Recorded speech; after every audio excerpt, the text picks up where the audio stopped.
Hello everyone and welcome. I'm Zoe Daniel and I'm your moderator for this event, the first in this webinar series looking at climate change and erosion and associated impacts along the Great Ocean Road.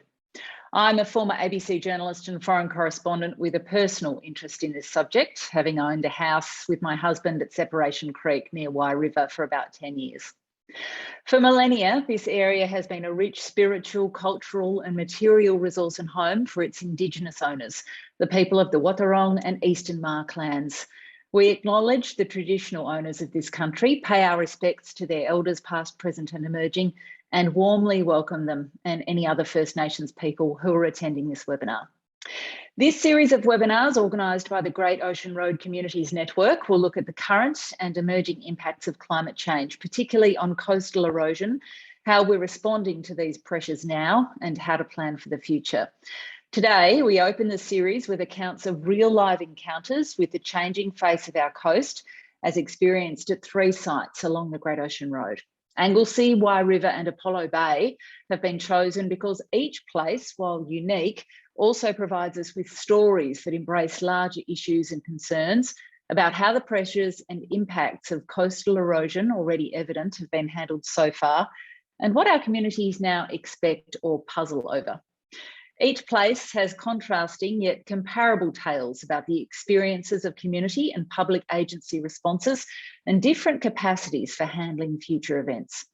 Our panel today, Geoff Wescott, a retired academic from Deakin University, who's an expert with deep lived experience in our region, Juliette LeFevre, representing the Wye River Separation Creek Community Association, and Peter Fillmore from Pollo Bay and Secretary of Otway Forum.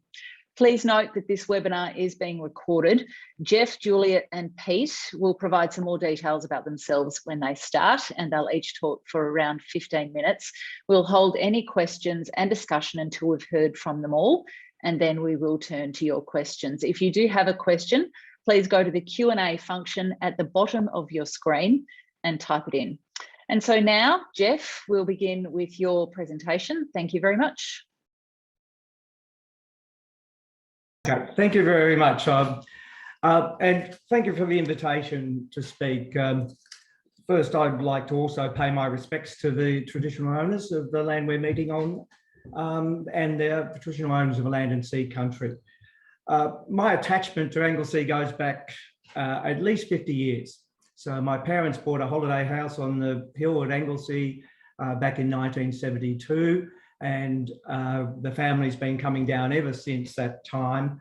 And I suppose the other early attachment was I worked on the coastal study of the Public Interest Research Group, which produced a book which some people may have seen in 1977 called A Coastal Retreat, which looked at coastal management at both what is now the Bass Shire and the Surf Coast Shire. I then proceeded to do a PhD on Victorian coastal policy and lobbied the various parties along the way to try to get a coastal legislation to cover the whole coast. And I was fortunate enough to chair the Coastal Reference Group, which made the recommendations leading to the Coastal Management Act in 1995. And then following on from that, almost 20 years later, chairing the expert panel that made the recommendations leading to our current legislation, the Marine and Coastal Act of 2018. So it's been a long and very enjoyable journey for me. And of course, it has been always delightful to come down that Great Ocean Road, take that last turn and see Point Road Night and the ocean open up for the first time as you come down into Anglesea. So what I was going to do today, as you can see on that first slide, I was going to have a look at, it may get to 4 cases, it'll be dependent on time, of course. And so I will start with 2 well-known and very current ones, and then move on to a couple more, but a bit more speculative, and we'll see how the timing goes on those. First of all, I'd like to point out, and I think most people will realise this, that the coastline along the Anglesea coastline is a eroding coastline by and large, and that has always been the case. And you can see there in that first slide, the Soapy Rocks area of Point Road Night. we're looking back from the point. And that is a pretty classic landslip for this kind of coastline with a very soft sediment cliff face. And one of the features there is that you can see the whole face of the cliff actually just slipped down the slope rather than sort of collapse outwards. It is undermined and then slips down, and in many cases carries significant vegetation with it on that slide. Now, the reason I'm putting that picture there before I talk about Demon's Bluff is just to paint that background that coastal erosion and deposition are natural processes. Climate change is accelerating them, and that's one of the major sort of take-home messages. This picture is from the top of the Parker Street Hill, and it is looking towards Point Addis, is in the distance there, and the main bluff in the mid of the picture is Demon's Bluff. On this picture, I just want you to note two things that locals will be very familiar with. There is that very straight lined, rather silver coloured area crossing the coastal heathland. That is the new boardwalk of the Clifftop Walk, but over right on the edge of the coast, you can just see a little sandy track there, which is the past cliff face walk. And that leads me to talk about the impact of what is actually an accelerated natural process.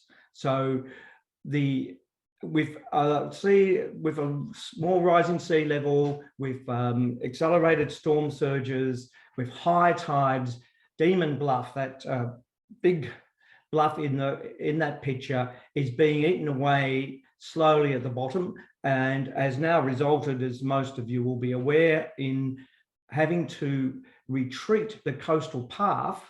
That very slightly yellow one on the edge has had to be brought inland at considerable cost.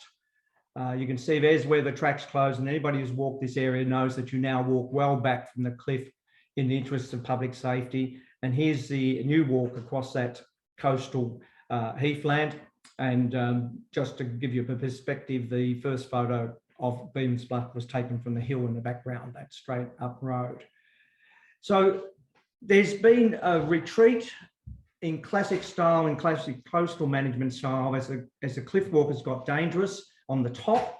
The track has had to be moved inland, and that's a very expensive process, to say the least, apart from anything else, but completely necessary for public safety. Meanwhile, down on the beach, you used to be able to walk all the way around, and particularly at low tide, 2 Point Addis on that beach. And only a matter of weeks ago, and many of you may have seen the ABC News broadcast on this, and if you go to the ABC News website and search Demon's Bluff, you'll get the full story. It has been permanently closed to walkers because it is of danger of that cliff not collapsing outwards, but sliding down the side and causing a sort of, if you like, an avalanche at the bottom. And if you were at the bottom, you could easily be buried in it. So public safety has resulted in the closure of Demon's Bluff. Now, implications, this is the point at which I want to mention something that I think Victorians take for granted and has possibly led to some complacency, but is a tremendous bonus at a time of climate change. And that's the 1879 Foreshore Reservation. This reservation occurred with Victorian Parliament, reserved all remaining public land on the Victorian coast in 1879. Some of it's only 1 chain wide, your length of the cricket pitch wide, but in many places it is much wider than that. We just sort of assume it. It's that foreshore reserve that you can see to the left-hand side of the Great Ocean Road before it was added to the park. Probably most commonly, if you're driving down Beach Road in Melbourne, you will see the coastal foreshore between you and the actual water. This is an incredible advantage because it has meant that with ordinary or normal coastal erosion and movement of deposition and erosion, you've got a buffer zone. And that buffer zone, when you come down and look at Demon's Bluff, has allowed the clifftop walk to be moved, 30, 40 metres inland. But what happens if the foreshore reserve is very narrow and it is completely lost? We just have not actually got a philosophy yet or a policy yet to work out what we do if that occurs. So Demon's Bluff is a classic example of something that is happening and has had a positive management response, but it does raise that issue in the bigger picture. I'll just move on now to, this is the beach between Point Roadnight is at the far end of that picture, and behind me in this photo would be Urquhart's Bluff. So this is erosion on the ocean coast side of Point Roadnight. You can see that the erosion has recently gone through where the fence, that fence, as many of you will know, has been buried for many, many years. And you can see by the footprints there and where the water's got up to, that it is now eating into what is the what is known as a major dune. So there's quite a bit of differential erosion along that long beach frontage and a risk to the main dune. In several places along, you can see in this case, the primary dune, I'm now looking the opposite direction, I'm looking west. The primary dune, the small dune that is often the first protector, has already been eaten in half, and then the dune behind it is the main dune, and behind that is Melba Avenue and a whole series of private property. The challenge in this area is we're not monitoring exactly what is going on there. We're going to hear from two very good speakers next week who are experts in these areas. So we really need to have some serious monitoring start to happen. The Great Ocean Road and Park Authority may well be the body to do so and help us out on this front. I also would mention education. For those of us who have been coming down for a long time or have been involved in environmental management for a long time, we do remember the Soil Conservation Authority, which went out of business in 1984 and was full of educational material about not abusing the dunes, about using your tracks. The thing that stuns me about this piece of coastline at the moment is that certainly from Melba Avenue, there are tracks coming through, there are blowouts in the dunes, there are people skiing down the dunes. We really do need an educational campaign to remind people that that dune is the only thing standing between them, the houses on the forefront there and the ocean. In this case, the retreat is not possible. So what do you do beyond that? You're really going to have to work hard on that in that area. Now, the other two I was going to mention, I'm just checking my time carefully. So I'll be more brief on these, and these are more speculative. This is certainly one of my favourite views. I was going to say in Victoria, it's one of my favourite views in the world. The view of Point Roadnight and the bay and swimming beach at Roadnight. I'll have it as my phone screensaver, in fact, without the road. Now, I think the interesting thing there is that, and this is more personal observation, it seems to me that there's been a lot of sand deposited in that bay, and just always used to have you go in water, you'd have one little rise, then you'd have a deep water essentially, maybe a second sort of a sandy bottom rise. But now it looks to me like it's quite possible that sand is coming around the corner from Point Roadnight on that Urquhart's Bluff beach and filling that area in. Again, I think the response here is we need a good geomorphologist to have a long-term study of this. The implications, I might be wrong, but if it's really occurring, is that embayment may fill rapidly in. Point Roadnight Beach is one of the few family safe swimming beaches along the surf coast, and it's easy in a way because you look out of your window as you walk along the beach to think of how many beaches there are, but there are not that many that are this close to Melbourne on a surf beach, on an ocean area that are very safe. So the future of that beach is significant in the bay itself. Even more speculative, and the Anglesea River, with some of our wood ducks heading out, or heading upstream, in fact. Now I'm getting into real there is certainly, the river does look unhealthy. In this picture, you can see how much that sort of crescent-shaped area from the sedges past that post, that's the edge of the Anglesea River. This was a couple of weeks ago, and with high tide, or with the mouth blocked, it floods very quickly and very easily.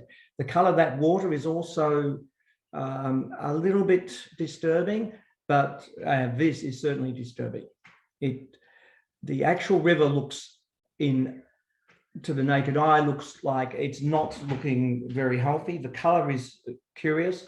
There has been one of the very few acid sulphate soil exposures in the state of Victoria, rare in Victoria, near Koogara Park, probably more than a decade ago. We know the Anglesea River was diverted for the Alcoa coal mine, and now the pit is being filled by a variety of means. And I know Bowen Water is having a look at groundwater to help fill that pit, but some of the water, certainly from the Anglesea River, is also being used. We really need to have a full-blown estuarine study again. It has been done. The current sort of condition is there, but what is the long-term health of the river? What are the aesthetics, and what in fact is the impact on flora and fauna of that river?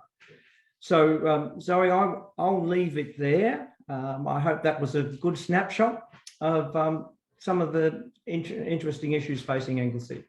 Thank you. That's great. Thank you so much, Jeff. Very good to have your expertise here. And a reminder, put your questions into the Q&A screen, which you can access by hitting the Q&A button at the bottom of your Zoom screen, and we'll get to questions at the end. A couple of comments in that screen. Deborah says, oh dear, no hooded plover nesting habitat left. And of course, habitat for our bird life and our native animals is one of the big issues that we're facing as part of what's happening along our coast. And Regina makes the comment, at least 2 coastal organisations, GORCAPA and Ecologic Education, currently run free dune education programs.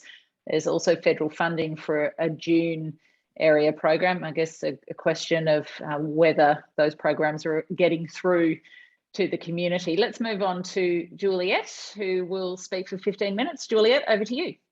All right, thanks, Zoe. Good afternoon, everybody, and thank you for coming. I'd like to begin by acknowledging the traditional owners at Wye River, the Gadabanad people, and their care for country over countless generations. I pay my respects to their elders, past, present, and emerging. I'm Juliette LeFevre, and I'm visiting Wye River regularly for almost 30 years, and have owned a house there since 1998. I'm Vice President of the Wye River and Separation Creek Community Association, and a founding member of the local Estuary Watch and Water Watch citizen science groups. My working life has been all about the protection and restoration of Victoria's stressed rivers, and advocating for them to enjoy a fair share of their own water. I'm going to start sharing my screen, so hopefully this works well. Oh, bingo. Whoops, I skipped to slide number 2. Wye River is a small town of incredible beauty, and most of its residents, holiday homeowners and long-term campers, are there because they love the place. I think Zoe will attest to that, and it holds great meaning for them.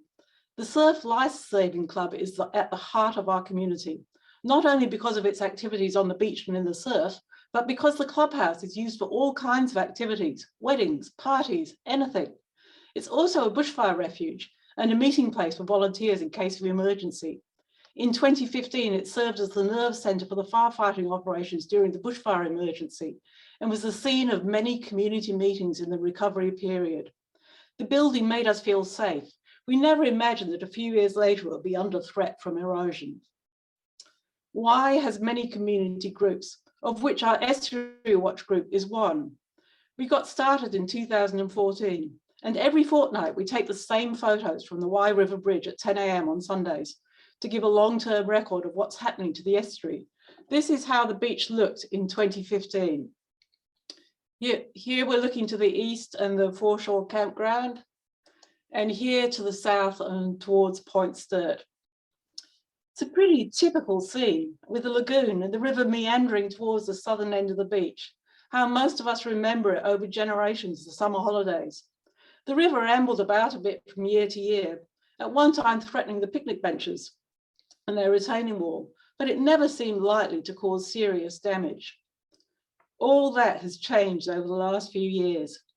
We began to notice sand loss from the eastern end of the beach, and slowly but surely the river began to migrate its course across the beach. By early 2020, the view from the bridge looked like this, with the river hugging the campground and the fishing platform, quite different from what we were used to. Down on the beach, we were seeing significant sand loss in the tidal zone and erosion of the dunes in front of the campground and surf club. It's hard to know which was chicken and which was egg, river migration or sand loss, but the combination was quite devastating. We're beginning to lose vegetation from the dunes, and the beach access path from the campground now had a 2-meter drop off and had to be blocked off. The gradual erosion continued over many months, and it was becoming increasingly obvious we had a serious problem. There wasn't much reaction from the land manager, the Otway Coast Committee. A study was commissioned and a bit of sand shoveled back up to the dunes for the start of the 2021 summer season. Then, in January this year, we had a flood. With over 200 meters of rain in the catchment, our river became a raging torrent. It was quite spectacular. And masses of sand and mud and debris were washed out to sea. The flood caused a big change to the river upstream of the bridge, with all the sand that had accumulated over a period of years washed away. But once it had subsided, not much changed on the beach itself, and nobody felt the need to take any action. We enjoyed our summer, while the insidious process of erosion continued, and little by little, the dunes were washed away. Then, after Easter this year, things got serious. Here's a shot of the surf clubhouse in happier times. You can see it's got a disabled access ramp outlined in red to allow wheelchair access to the building, and also a beach access ramp down here for the surf club vehicles and equipment to get down for their patrols. It was well protected by this lovely vegetation on the dunes, which was actually planted by the community more than 50 or 60 years ago. By mid-May this year, these dunes had been eroded to such an extent that the disabled access ramp here was beginning to collapse. It was beginning to be undercut. None of us had imagined that such a thing could ever happen. And the beach access ramp was also on the point of collapse. You were really getting into some serious property damage. By now, alarm bells were ringing loudly in the community. The surf club was in urgent communication with Gore Kappa, which had taken over as land manager, requesting emergency action to protect the dunes, ramps, and clubhouse. They got a breezy response saying, yes, we know you've got a problem. Don't worry, we'll do a bit of sand scraping to protect you. A bobcat arrived and moved some sand around, but the erosion didn't stop. By now we were getting desperate, and our community leaders from the Surf Club, Community Association and CFA joined forces to demand action. We lobbied Gore Kappa, DELP and Corangamite CMA, but it wasn't until we got in touch with the Environment Minister's office that they began to take any notice of us. Meanwhile, the erosion continued, and by the end of the June, the disabled ramp was sliding inexorably down the dunes. We upped our efforts. A rock drop was promised and then withdrawn. A sandbag shortage discovered. How could this be? Gore Kappa, the authority charged with managing coastal erosion, did not have a stock of sandbags on hand. At one point, we considered going to Bunnings and getting our own, More sand scraping occurred, but with little impact. The agency seemed incapable of grasping the urgency of the situation, and community frustration was going through the roof. We cajoled, we implored, we raged, but the erosion continued. On 19th of July, the disabled ramp collapsed completely onto the beach. More than 10 meters of dune had been lost, and the surf clubhouse itself seemed to be in imminent danger. At this point, after more than 2 months of impassioned pleas from the community, the agencies finally came up with a plan. It's actually a pretty simple plan. Move sand from this purple area over here. You see, here's the river, there's the access ramp, and there's a disabled ramp, which was more collapsed than in the photo. So you move sand from the purple area across the river to the other side, stockpile it here, and then lay a line of sandbags at the foot of the dune through this area here. It's not exactly rocket science, and just what we've been suggesting all the way along. There followed another couple of weeks of intense frustration all round, while contractors were engaged, permissions sought, and sandbags found. Ollie, the project manager from Gorkapa, nearly went mad. Finally, work started in late July, with some seriously heavy machinery in action. It didn't take long to get the line of sandbags in front of the surf club, not a moment too late. The consultants actually revised their plans and improved them to build some groins to allow more sand to accumulate in this area in front of the surf club. They were going to put in 3 groins, A, B, and C, built out of sandbags. This happened really quickly. Once they got going, they did a fantastic job building it in the space of a couple of weeks. You can see the sandbags here, which are going into the groins. And the work was completed on the 11th of August. It was immediately effective. The river moved right away from the dunes, deflected by the groins. It's quite an amazing result and such a relief for all of us. It's a relatively simple, soft intervention. It's been remarkably effective in halting the erosion of the dunes and changing the course of the river. So far, no further work has been required, even after another flood in September, but I would love to see a plan for the groin upkeep as they inevitably sink into the sand. Unfortunately, the beach itself is still being washed away. But our surf club is protected for now, and the river diverted. But did we need to wait for months for the authorities to take action? Did we need to lose so much? Was the property damage avoidable? Just have a look at this photo of where we are now and compare it with where we came from. Oops, wrong way. All this enormous area of dunes down here has been lost, cut back to right here.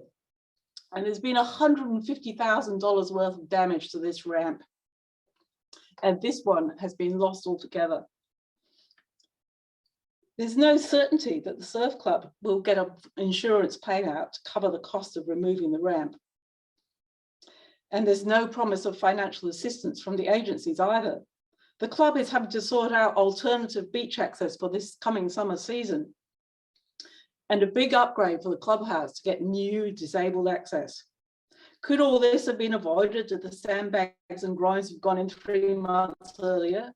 We seek answers from the authorities as to why it took so long and why they seem so ill prepared for what was a foreseeable disaster.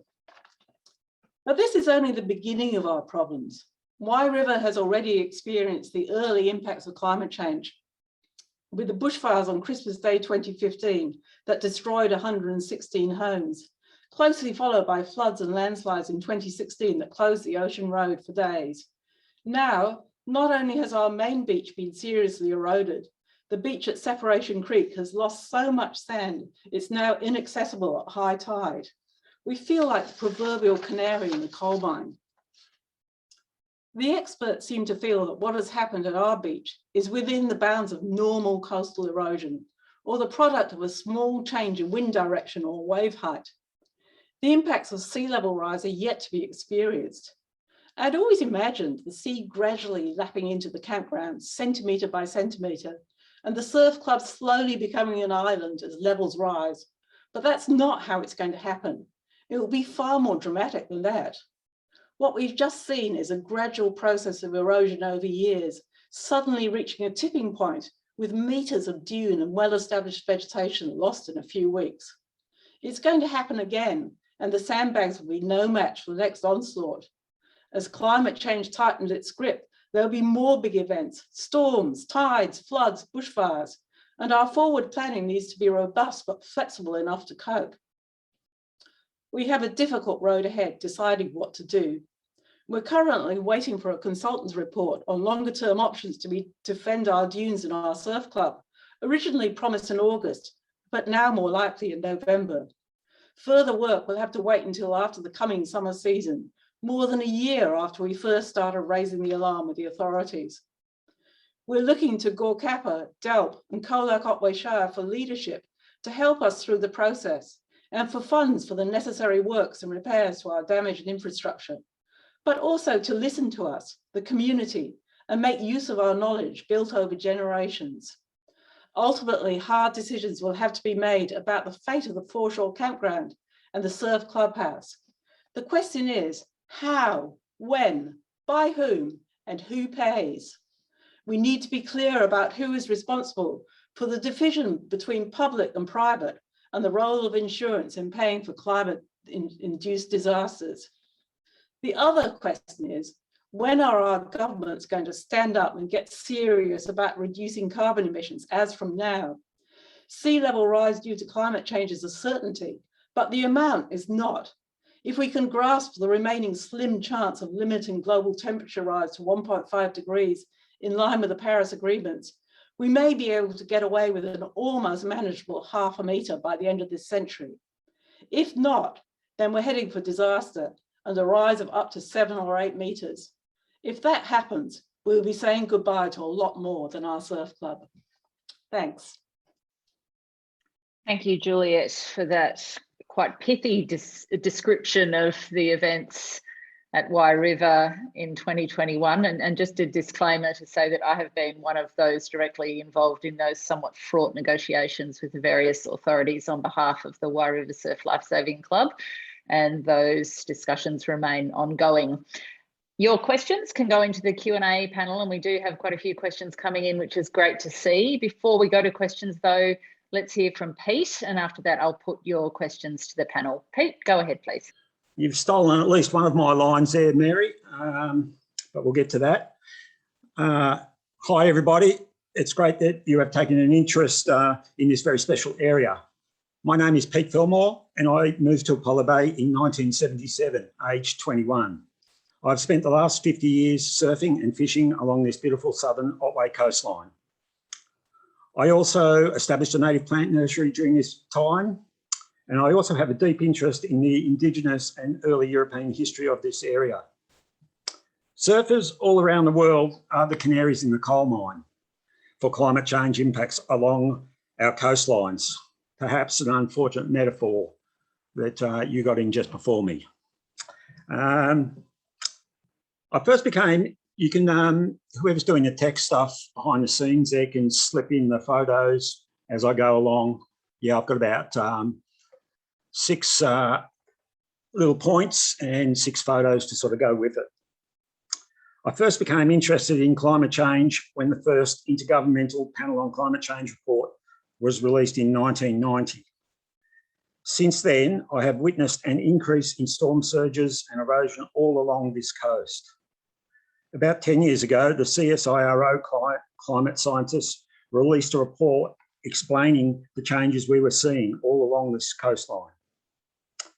Working in the fishing industry in Apollo Bay, I was aware that a lot of eroded sand from the Apollo Bay back beach was becoming trapped in our harbour. This was then robbing the Apollo Bay front beach to the north of natural sand replenishment and threatening the viability of the Great Ocean Road. And that photo there is the annual erosion we seem to get at the end of Tuxton Road just before you get to Apollo Bay.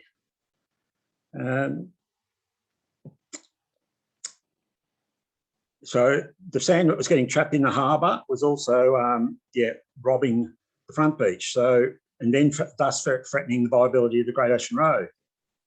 Luckily enough, down here, we've been studying this for the last 30 years. We've had over 20 detailed reports on all aspects of Apollo Bay's beaches and harbour. We've had 20 detailed reports over a 30-year period, plus numerous workshops, public information days, and public meetings. Various cheap short-term measures, such as sandbagging and artificial sand renourishment, have failed to address these issues over the last 20 years. Finally, DWELP has convinced the state government ministers involved that a longer-term solution is needed to be put in place to protect one of Australia's biggest tourist attractions, the Great Ocean Road. You can move along to the next photo. That's just one of the inundation storms. This is the sort of storm surges we're talking about. This is looking towards Wild Dog Creek, and this is actually the estuary to Wild Dog Creek as goes all through here. And the Great Ocean Road is just to the side there on the right.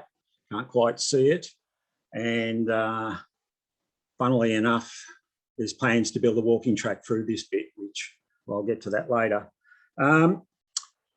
This is the sort of storm surges we're seeing 3 to 4 times a year now, whereas in the past you might have only got one every 5 years or so.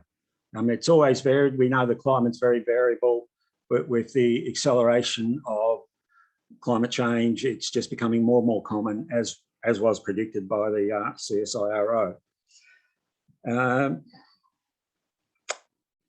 You probably go to the next picture of the groins. That's a result of these sort of storm surges.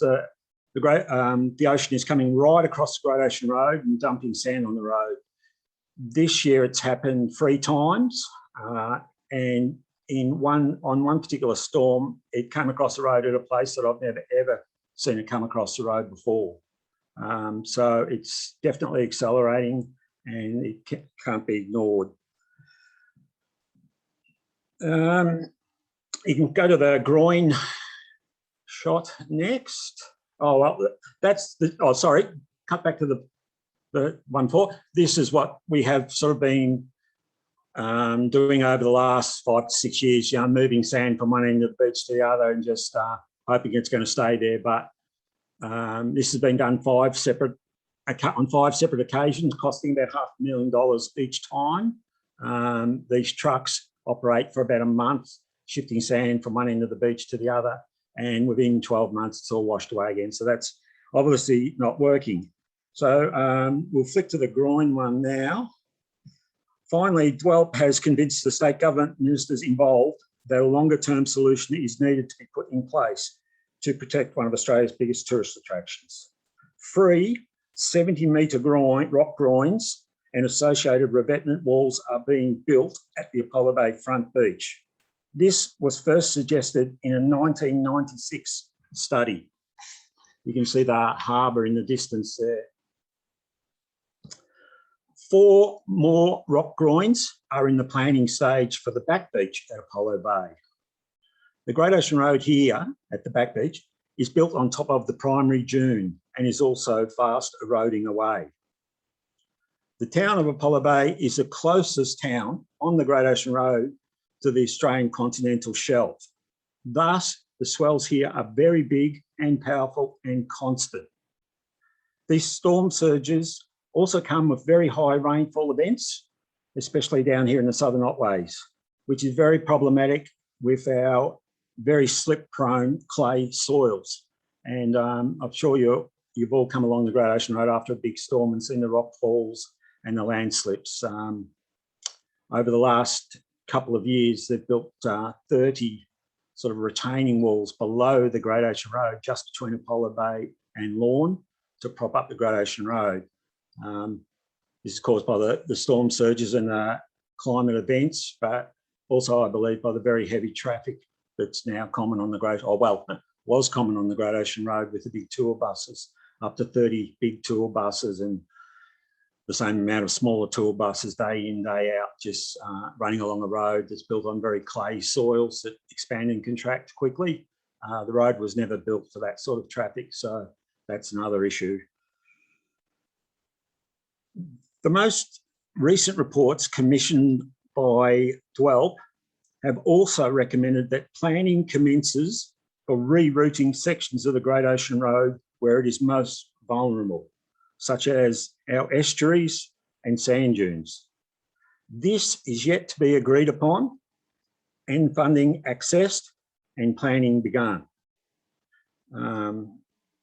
You may remember the press door stopping the Minister, Lily D'Ambrosio. Is the Great Ocean Road going to be moved?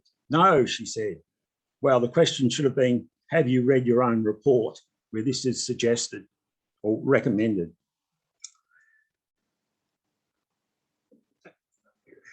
In fact, Colac Shire and Regional Development Victoria continue to go ahead with planning to put more infrastructure, such as walking and cycling tracks, car parks and toilets, etc., in the highly vulnerable coastal hazard zones.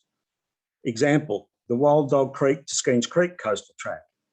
This is not needed or wanted, and it is completely unsustainable. It is absolute madness and a waste of $5 million of taxpayers' money. We should be trying to fix some of these problems, not creating more problems. The Auditor General put out a report on these sort of issues 2 years ago and it's been completely ignored. The state government also keeps releasing policy and strategy documents using the 2008 IPCC sea level rise predictions of 80 centimetres by 2100. This should be immediately changed to at least the IPCC's 2019 prediction of a minimum sea level rise of approximately 1.1 metres by 2100. And that's a bare minimum prediction. It could be a hell of a lot worse than that. Through my interest in Aboriginal history of this area, I've witnessed multiple ancient shell middens, Aboriginal ancient shell middens, now collapsing onto our beaches and washing away with the more frequent and stronger storm surges and the accelerating sea level rise. These date from the first contact period, 200 years ago, and up to 1500 years before the present. You can go across to the shot of the Middens collapsing, if you like. Many of these middens are in very isolated areas and have not been damaged by direct human interaction. To me, this is proof that the sea has not been up this high, the storm surges has not been up this high in at least 200 years. It's very unfortunate these pieces of our history are just disappearing, not to mention the vegetation holding the sand dunes together. The Bureau of Meteorology has a sea level monitoring station at Lorne. This has been there about 20 to 30 years and has been averaging a 2.5 millimetre annual sea level rise for the last 10 years. So these sort of facts are irrefutable, and the many, many reports we've had done on all aspects of the coastal regions, the swells, etc., have been well documented, and finally we are getting some action. And like I say, this sort of action, long-term groins, it's a lot of money. It's millions and upon millions of dollars. And people can be very critical of DWELP, but from my experience with them, they know what the problem is. It's convincing the politicians to take it seriously and actually act. And just to finish up,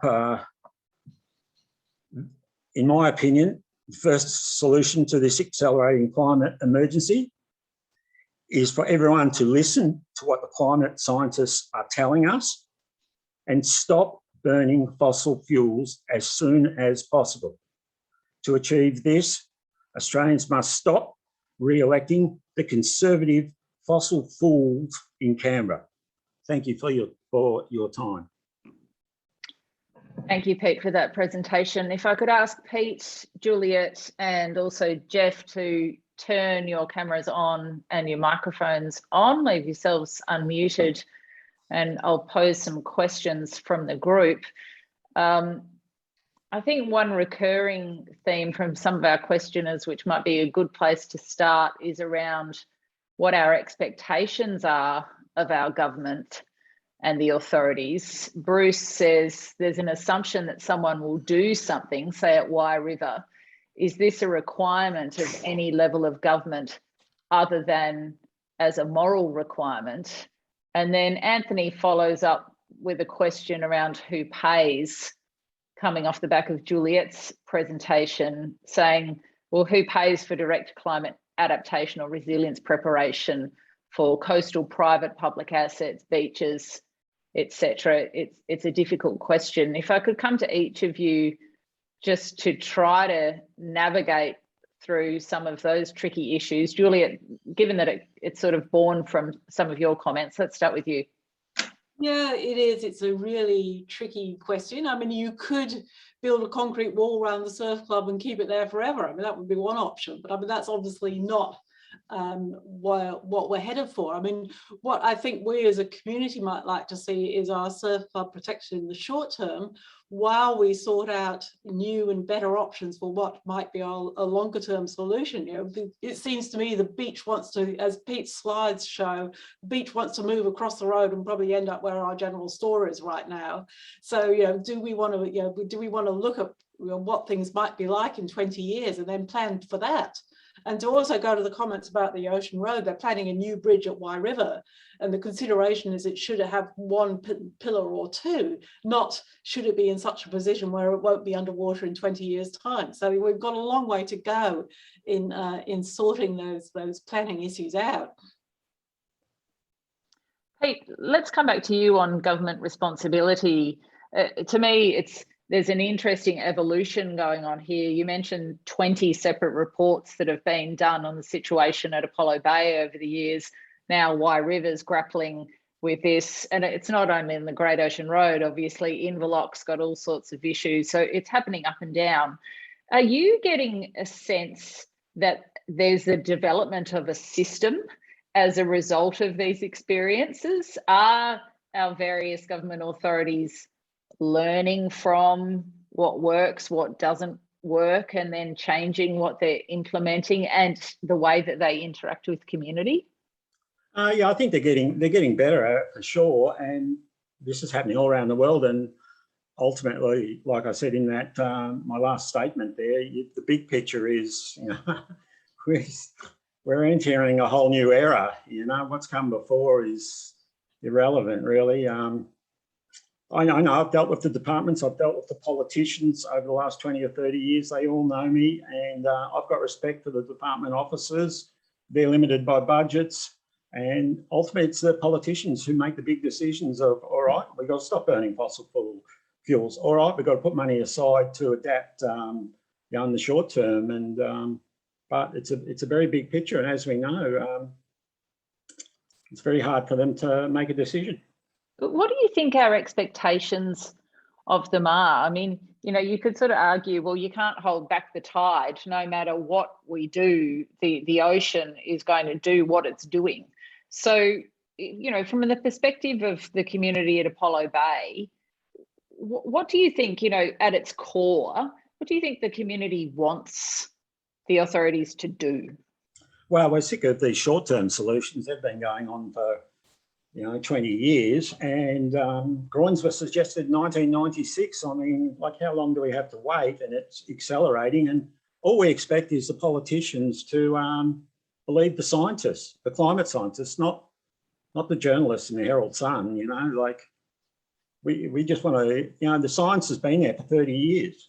You'll be speaking to one of the authors of that CSIRO report that I mentioned. That came out at least 10, 12 years ago. And these are scientists. It's an in-depth report, but I can read it. I can understand it. I know, it's hard for them. They're only looking at the election cycle every 3 years or whatever, but time has come. And just getting back to your presentation, you showed us some pretty interesting photos of what's happened at Anglesea over time that you've been monitoring it. And there's a question, is the explanation more frequent storm surges, rising sea levels, or both? And also, I sort of was pondering as you were giving your presentation, how do you tie climate to the kinds of erosion that you're seeing? And do we have any records from further back that show any sort of similar patterns, or are we really in uncharted territory here? Well, we've got very good aerial photo data that goes back a very long way. And I mean, surprisingly enough, probably for people in Victoria, the Victorian coastline is one of the best studied coastlines in the world. Eric Bird was one of the great global experts in this field. I'd just like to return a bit to the funding, if I can, Zoe, because I was on the Coastal Council when we drafted up the 2014 Victorian Coastal Strategy. And the question of where the money comes from, where is the money raised, and where do you get the funds to run coastal management was one of the top 5 issues identified. And I think in a way it's quite extraordinary that we actually we have an estimate of how much tourism is valuable to the coastal communities and to the Victorian economy in general, but while the source of if you like, wealth to the community is evident, you can't actually tap onto it. It disappears into general revenue, consolidated revenue, and then, as we've heard today, every local community begs to get some money to do X, Y, or Z. And so unless we can identify and probably be brave enough to source revenue and collect it together, for example, in the second draft coastal strategy, a levy on the Great Ocean Road was suggested. You can imagine how that went down. But a bed tax, we've seen Sydney adopt a bed tax in the Olympic Games. There is money that can be generated, but it's the sort of proposals that politicians really freak out at, because the lobby groups against where you would source money, is it $1 on a campsite and $5 on a hotel room? We've got electronic tags in all our cars. We're probably going to have them in our cars as we move to electric vehicles, because that's how we're going to sponsor roadworks. You've got bus loads of people, or we had bus loads of people coming down the coast in 55-seater buses. Not a penny of that, at over $120, $130 for their day trip, ended up with the coastal managers. So there is sources of income, but the business groups will crush them very, very quickly. And so I think that's one of the major topics, is actually to ask, what is the potential source of funds? And from that, then we can direct them directly to coastal management. I've got lots of ideas. Yeah, I bet you do, Pete. I want to go back to Juliette, though, briefly, because it's quite relevant when considering the current situation at Wye River. And again, just a disclaimer that I've been quite involved in those negotiations. But, one of the stumbling blocks is that no one quite knows who's supposed to pay. Even the departments don't really know who's supposed to pay. And when you look at an organisation like GoCappa that's been set up to manage the coast and the Great Ocean Road, they don't actually have budget to pay for the mitigation. So Juliette, can you just speak to that in regard to how that then becomes a roadblock for the community in terms of even interacting with those organisations and trying to help solve problems? Yeah, it makes very little sense to me. And we spend hundreds of millions of dollars on the road itself, as Pete said, shoring it up, protecting it from landslides, protecting it from falling into the sea. But we don't spend comparable amounts on the actual coastal management itself. So it does nothing to mitigate the threats. It just props up the road. So, I mean, it's just quite ridiculous. And GoCappa has been set up, as you said, without a source of funding. It has to generate its own funds, which, people people like the campers on our foreshore. They're the ones who are providing the money for Gore Kappa, not the busloads of tourists who come down the road, as Jeff suggests. I mean, the whole idea about, giving them a dedicated source of funding so they could do their job properly, then they would be able to have the sandbags in stock. They would be able to take action much more quickly when a hotspot blows up, like it did at Wye. I mean, you can argue until you're blue in the face about what they should or shouldn't have done. But if they had the resources available, they would be able to respond much more quickly when something like that happens. When it gets to that point where if you don't do something, you're causing thousands and hundreds of thousands of dollars worth of damage. So it's completely out of whack as to where the money actually goes. Pete, I wanted to talk to you about the community sentiment in Apollo Bay. It's plain that you have very strong views about this. I'm curious just how fragmented the views are within the community, because one thing that even became apparent at Wye River when there started to be a community conversation about what's causing the problem, what should fix the problem. These views are far and wide, and that can sort of become a problem in terms of progressing things as well. Do you think that there's community unity in Apollo Bay on sort of what the issues are and how to actually address them? Yeah, I think there is. We've had, like I said, lots of public meetings, information days. The Otway Forum has published a lot of the reports. You can access them online. The information's there if you want to get it. They're all public documents. And yeah, sure, we had a public meeting a couple of years ago, and we had Sarah Henderson and Richard Reardon and Joe McCracken from Colac Otway Shire. And I put it on them. Do you believe in climate change? And Richard and Sarah just wouldn't answer the question. Joe said, yeah, I believe in it. But, well, what are you going to do about it? But what about members of the Apollo Bay community? If you're sort of in the milk bar or down at the beach and you run into someone and you're sort of speaking to, oh, look at what's going on there with the dunes, is there a sort of consolidated view about what's causing it?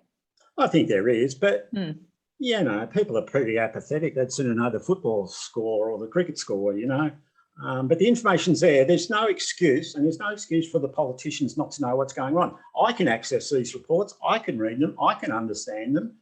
It's not that hard. They've been around for 30 years, and all the options have been looked at. Some of them have been tried, and these groins are probably only a 30, 40-year solution. If we just keep burning fossil fuels, that's the issue. And you want to get some money to pay for it, take away the diesel fuel tax, whatever it is, incentive for the mining industry. The mining industry is getting more and more mechanised all the time. Trains, vehicles up in the mines, they'll all be electric, operated from Perth in the future. And, Twiggy Forrest, Gina Reinhardt, all of them, they're making billions. Some of that money. And, they're getting taxed billions as well. And that's the cause of it, coal mining, etc. Twiggy Forrest is suddenly quite on the front foot on this issue of climate. I want to come back to you, Jeff. There's a few questions that kind of fold into the big question of retreat. And, with something like the Wye River Surf Lifesaving Club, I think that we've suddenly had to be confronted by something that we thought was way down the track, when literally in a period of roughly 4 months between March and July, as Juliette's presentation showed, we lost 10 metres of dune, and it was literally sort of sucking out a metre a day at one point, threatening the actual clubhouse. Amanda asks, well, does the panel not remember that over the last 50 years, Anglesea Surf Lifesaving Club buildings were lost in the sand dunes way back in the 50s, that 2 very larger dunes have disappeared from the surf beach over that time. If you look at photos from the 40s, how was it ever considered to build huge concrete clubhouses on sand dunes? Fairhaven, for example, and elsewhere. Every one of those has been controversial, that's for sure. And there is a principle in coastal management called coastal dependency that people often operate on. That is, you don't put something on a foreshore or very close to the coast that can occur anywhere else. So surf lifesaving clubs, of course, become a very difficult issue because they do need to be relatively close. But whether or not you need, and there was a push for this probably a decade or more ago, the extent and size of some of those clubs. Now, yes, retreat is not going to help in most of these cases. You might be able to relocate some of your facilities away from the coast, but you're still going to have direct access and a view of the coast. So I think that's a tricky problem. I'd also come back to your questions to Peter about overall sort of support. And it does remind me of the Marine and Coastal Community Network that operated for almost 20 years. And it operated nationally and then with state coordinators, and the principle it operated on was that everybody involved in it was concerned with the marine and coastal environment. They didn't necessarily agree on anything else. You know, it had commercial fishing groups and marine protected area people and the rest, but they agreed to disagree on specific issues, but they were uniform on attempting to focus politicians on the marine and coastal environment, where over 80% of people live in the capital cities and the coastal areas. It is a constant source of wonder that, given that, politicians can still walk away from talking about coastal management. Well, it's funny you should say that, because it actually brings me to the next question that I'm looking at on the screen from Anthony, who says, sometimes it feels like we're asking our current elected decision makers to make decisions today that are super hard and might cost them short term electorally. That's from me, not him, for doing things that will result in benefits to future elected decision makers. So does the panel have views on how we enable our current decision makers to have courage for decisions that will be beneficial once they've likely retired? How do you encourage bravery in decision making that might end up getting you voted out? For example, a Great Ocean Road levy, which might actually save the coastline for future generations. What a wonderful question. People often talk of NIMBY, not in my backyard, but politicians operate on NIM2, not in my term of office. And so, and that's the real problem for climate change in general, and it really spreads into such a wicked problem as coastal management, that kicking the can down the road is the best outcome from a politician's term. If it's outside their term of office, then it's not seriously their problem. So in some ways, you've got to therefore work on independent agencies that outlast the legislation, and the agency outlasts the political term of whoever's in office at the time. We've seemed to have done that in two examples, regional examples in Victoria, where the Gore Cap is the latest one, and it's only early days for it, so it's going to be really challenging. I'm on the Phillip Island Nature Parks Board, which is a fascinating model where the penguin parade raises all the money, but the Phillip Island Nature Parks now runs all the foreshore reserves and the entire coast of Phillip Island, and a massive cross-subsidisation from a cash cow is spent on the rest of the coast. And those are the sorts of models I think we can seriously look at in a wider sphere across the Victorian coast. Pete, could I come back to you? One of the mooted ideas for Wye River obviously was various forms of groins, and as Juliette detailed, in the end, after unsuccessful sand scraping, they ended up putting 3 sandbag groins in, which have successfully pushed the river over. But there was a lot of discussion about rock walls and a sort of harder, a more permanent effort, which we may well yet see, because as was mentioned, there's still a report and long-term strategy. But going back to the Apollo Bay situation, are there any lessons learned about things that have been put in and then worsened the problem? Because, you know, it's kind of like you do one thing and it has a consequence. Yeah, that's right. Sandbags, just by their nature, they're not long-term, you know. They'll get moved around, they'll get shoved around, they'll get vandalised.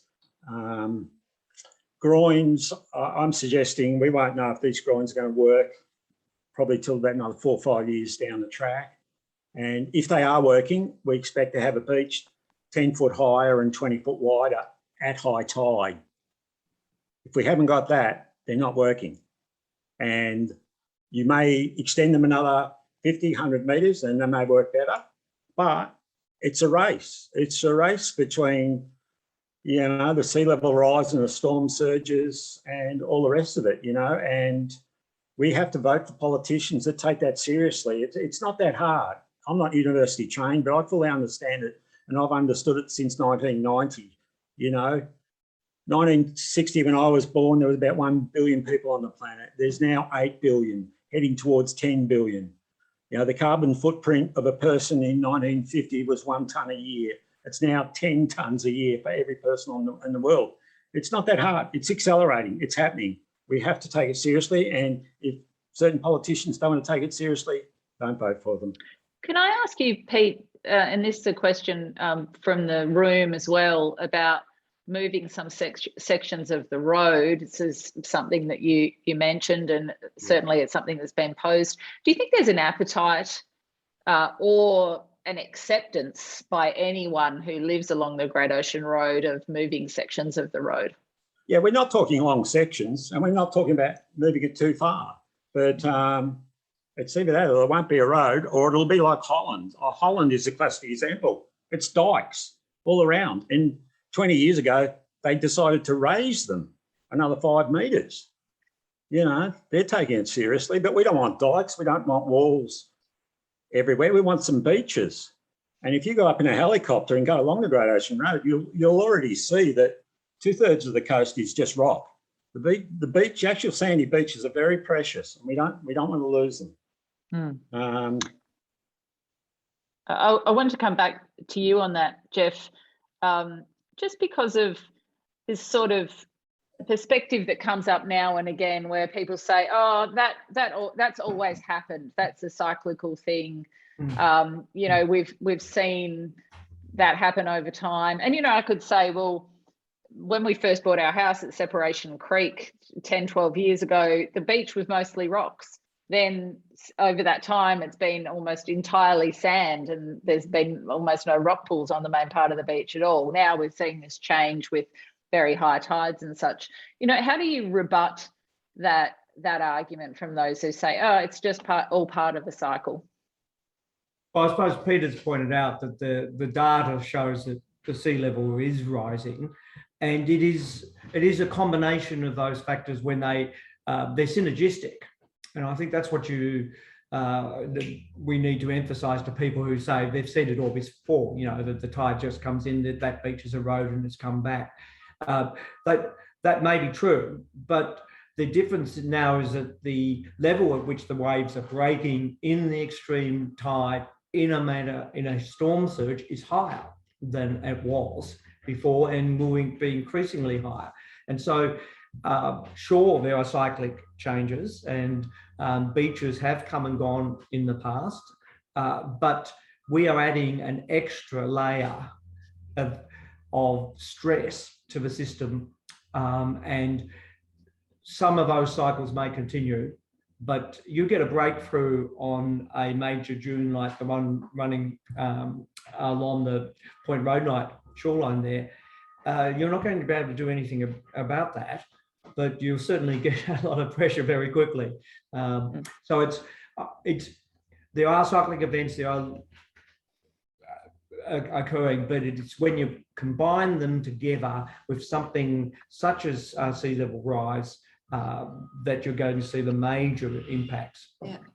I would say it's the speed of the change which is so frightening. I mean, yes, beach erosion is not a new thing. It always happens. Beaches change over time. Of course they do. But all of a sudden, when you see your dunes, which you know have been there for 50, 60 years, as you've been looking at them for all that time, suddenly disappearing, it's a whole new ballgame. I mean, it's just not part of the normal cycle. It's just an exaggeration of the normal cycle. And who knows where it's going to end up.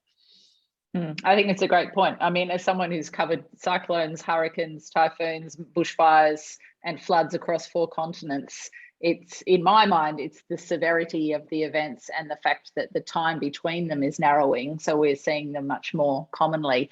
One last question. We've got 4 minutes. Alistair makes the point, and I think it's a reasonable question. Are there not too many organisations and authorities and governments responsible for so much of the future of this heritage listed road and local communities? When you consider how many organisations have skin in this game, and I think this is something we've experienced at Wye River, when you try to get something quite simple done, how many stakeholders actually have to tick off on action? I'll pose that one to you, Geoff. Is that something to consider, actually consolidating? Consolidation, I mean, what we've done in Victoria over the last 20, 30 years and elsewhere is try to coordinate the existing groups. And you sit down and do something like a thesis, and you add up 48 local government areas at the time, 120 committees of management. You know, it's a great sound. You say, well, let's just simplify it all. The issue is that most of those groups will still be in existence. Most of those agencies will still be in existence. Local councils aren't going anywhere. Surf lifesaving clubs aren't going anywhere. The state government's not going anywhere. So although it sounds like, why don't we just all fold them in together into one big body, most of the agencies will still exist. So your coordination is more the major point, and long-term planning is a way around that. You'd love to have less, because obviously the more you have to deal with, the harder it gets. But they don't go away if you just replace them with one body, because they have other roles. Local councils, a lot of other roles other than coastal management. Pete, I'll come back to you, and Juliette, you'll get the last word. Pete, did you have a final comment to make before we close? Well, just on that last subject, we've got this new authority, but it's been legislated. It's not even fully staffed yet, and let alone budgets, what sort of budgets they're going to get. So the jury's out on that one. I mean, the concept's good, but and you do need those separate departments, because they've all got expertise in certain areas. And we're lucky down this end of the coast, because of that harbour, which is multi-million-dollar fishing industry works in and out of there. They have taken it seriously, and for a lot of lobbying. And as you're probably aware, as you get further down into the Otways, the people that live here love the environment, and they're not afraid to speak up for it, and there's very intelligent people that have retired down here that, and the politicians are a little bit scared of us. Juliette, last word to you. Yes, well, I think what's happened at Wye has certainly galvanised the community. Everybody now knows that we've only got to walk down to the beach to see that something's happened. So, I mean, we had the bushfires a few years ago, but we didn't really grapple with the issue of climate change in connection with that. Whereas now it's slap bang in our faces, and we have to get active. We have to get coordinated. We have to work together to work out what we do want for our community. What is our longer term plan? What are we going to do about our foreshore campground, which we know is next 10 or 20 years is going to be underwater, so how do we move forward in all these ways? And you have to work together as a community to come up with some solutions. It's been great to talk to the three of you. Thank you very much for such an interesting and informative panel on this really current issue. Geoff Wescott, Juliette LeFevre and Peter Fillmore have been our panellists today. Thank you everyone for being here this afternoon. The second webinar in this series, this is one of 4, will be tomorrow at the same time, so starting at 3 o'clock, and it will cover the science of climate change and its coastal impacts. And your moderator for that event will be the legendary ABC science broadcaster, Robin Williams. In the meantime, enjoy the rest of your day. Thank you. Thank you.